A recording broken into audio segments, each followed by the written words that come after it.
પાલનપુર હનુમાન ટેકરી ખાતે આવેલા સરકારી ચિલ્ડ્રન હોમ ફોર બોયઝના ખાતે ખાસ જે વાત કરીએ હોમ ફોર બોયઝના ખાતે ઉત્તરાયણના દિવસે પાલનપુરના ધારાસભ્ય અનિકેતભાઈ ઠાકર, નગરપાલિકા પ્રમુખ ચીમનલાલ સોલંકી, ઉપપ્રમુખ નાગજીભાઈ દેસાઈ, ચિલ્ડ્રન્સ હોમના ચેરમેન જયેશભાઈ દવે સહિત ભાજપના હોદ્દેદારોએ ચિલ્ડ્રન્સ હોમ ખાતે ગૌ પૂજન તેમજ બાળકો સાથે ઉત્તરાયણ પર્વની ઉજવણી કરી તેમના ચહેરા પર સ્મિત રેલવામાં આવ્યું હતું।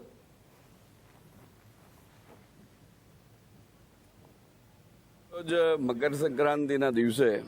આ ઉત્સવની અંદર આપણી સંસ્કૃતિ મુજબ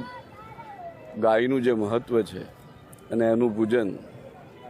એનાથી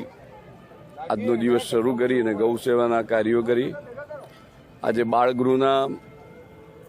બાળકો સાથે ગૌ પૂજન કરી અને પછી